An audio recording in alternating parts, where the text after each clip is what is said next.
En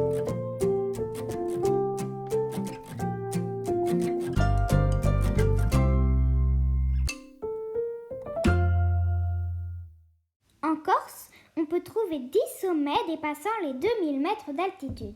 Le plus haut est le Mont Santo. Il mesure 2710 mètres et la Paglia Orba mesure 2525 mètres et l'un des plus connus. Le massif le plus élevé se trouve autour de Corte et s'étire du nord-est au sud-ouest de l'île. En Corse, il y a aussi des calanques. Les calanques sont des roches granitiques formées, creusées par l'érosion, qui nécessitent 4 éléments: la pluie, le vent, le soleil et le sel. Elles prennent des formes fantasmagoriques. Les calanques de Piana sont inscrites dans le patrimoine mondial de l'UNESCO. La montagne a été un refuge et l'espace de vie des Corses pendant des siècles. Il y avait leur activité. Ils y trouvaient de l'eau et du bois en abondance. Ils pouvaient cultiver la terre, faire vivre leurs bêtes. Mais la vie sur le littoral est aujourd'hui plus facile et la montagne est déserte. Pourtant, elle représente encore le lieu où se trouve le village des ancêtres, celui où sont ancrées les traditions et l'endroit où s'abriter de la chaleur estivale. La montagne corse accueille de superbes animaux, mouflons, rapaces, mais aussi cochons, sauvages ou non. En Corse, le posu désigne un trou d'eau et a donné le mot podzine. Il s'agit d'une végétation originale de la montagne entourant le bord de l'eau. Les podzines sont des pelouses d'altitude un peu spongieuses constituées en partie de racines et de végétaux décomposés. Elles forment de beaux tapis verts au bord des lacs de montagne ou des ruisseaux.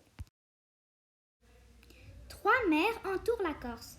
La mer de Ligurie au nord sépare le cap Corse de la côte italienne.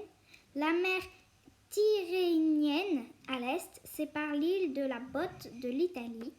Enfin, à l'ouest s'étend la partie occidentale de la Méditerranée. Sur la côte est, la mer est moins agitée. Dès qu'il fait beau, elle laisse découvrir à l'horizon la côte italienne. Vers le nord-ouest, aux alentours de Calvi et de l'île Rousse, l'eau prend des allures paradisiaques, turquoises et transparentes. Tout au sud, seuls quelques kilomètres séparent la Corse de la Sardaigne, une autre île de la Méditerranée qui appartient à l'Italie. Le corail rouge, utilisé pour faire des bijoux. Grâce à lui, les pêcheurs ajacciens, les habitants d'Ajaccio, ont fait fortune au siècle dernier. Il est hélas devenu plus rare aujourd'hui et il est surtout présent le long des rivages près de Bonifacio. Quand l'homme est arrivé en Corse, il n'y avait sur l'île que des rongeurs et des chauves-souris. Le renard, le sanglier ou le mouflon sont arrivés avec les premiers habitants. Il y a donc des animaux qu'on ne peut pas voir en Corse. Le groupe d'animaux le plus important est celui des chauves-souris. Il compte plus de 20 espèces différentes sur l'île. L'homme est arrivé en Corse 10 000 ans environ avant Jésus-Christ. On sait qu'un curieux rongeur, le Prolagus, y vivait déjà, une espèce de lapin-rat. Malheureusement, il a été beaucoup chassé et trop mangé. Il a donc disparu. Dans la mer Corse, on peut observer plusieurs espèces de poissons. Des sards argentés à la forme très arrondie, les oblades au corps plus allongé, les girets longues et colorées.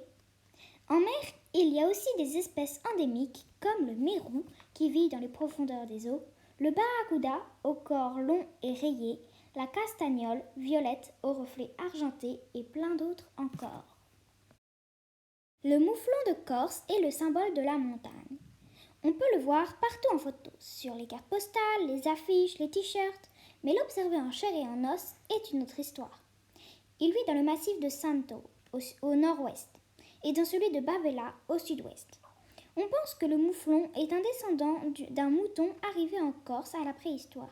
Ce mouton domestiqué serait retourné à l'état sauvage. Il y a environ 1 millier de mouflons dans l'île, et c'est une espèce protégée.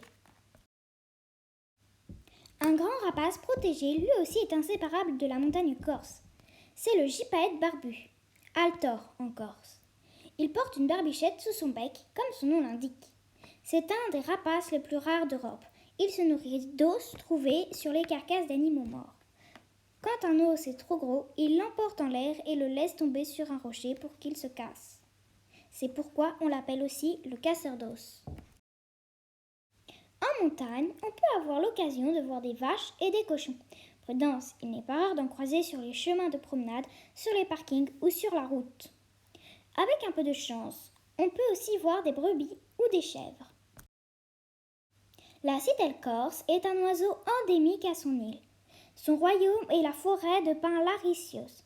La citelle court le long des troncs dans tous les sens, même la tête en bas. En Corse, il y a beaucoup de fromages à l'odeur plus ou moins forte.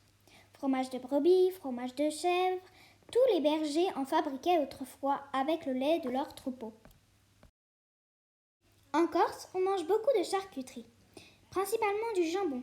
On peut manger du prisutu, le jambon cru ou sec, mais aussi le lozu, le filet, à ne pas confondre avec la copa, l'échine du cochon.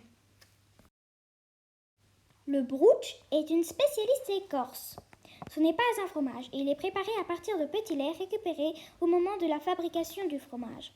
On peut donc avoir du brooch de chèvre ou de brebis. La forêt corse couvre une grande partie de l'île. On peut se promener sous les châtaigniers dès 500 mètres d'altitude. Mais l'arbre emblématique des hauteurs est le pin larcicio. Il ne pousse de façon naturelle qu'en Corse. On peut le reconnaître à son tronc très droit et à son écorce gris argenté. Cet arbre peut atteindre 50 mètres de haut. Parmi les nombreuses plantes endémiques de l'île, l'aconite est l'une des plus célèbres. En été, sa tige haute et gracieuse porte de belles fleurs bleu-violet. Mais il ne faut pas s'y fier, elle est très toxique et servait jadis à empoisonner les flèches. L'espèce d'herbe marron que l'on peut voir s'accumuler sur la plage, formant comme des banquettes au bord de l'eau, n'est pas une algue. C'est la Posidonie, une plante à fleurs marines qui ne vit qu'en Méditerranée. Les herbiers qu'elle forme sous l'eau sont essentiels à la vie de nombreux poissons.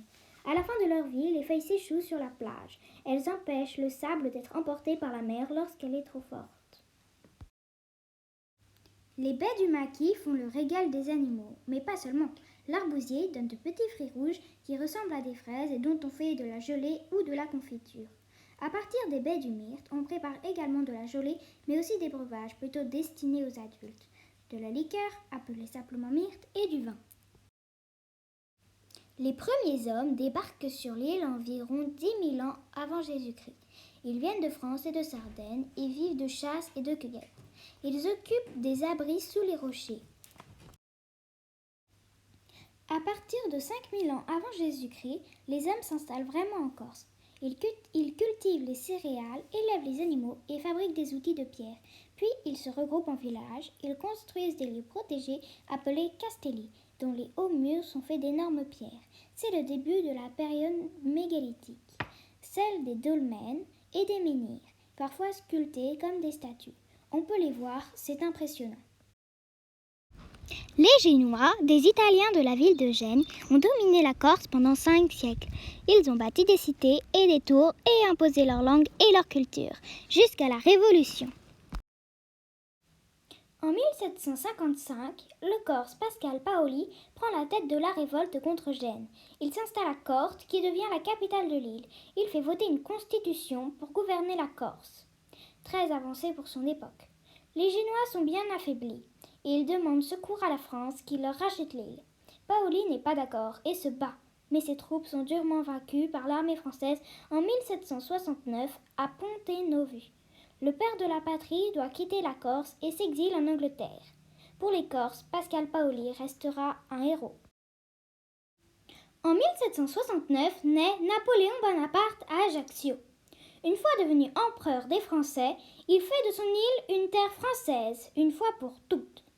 Pendant les premières années de son règne, l'ordre est très durement maintenu. Puis, au cours du XIXe siècle, la Corse s'apaise et devient une région française comme les autres.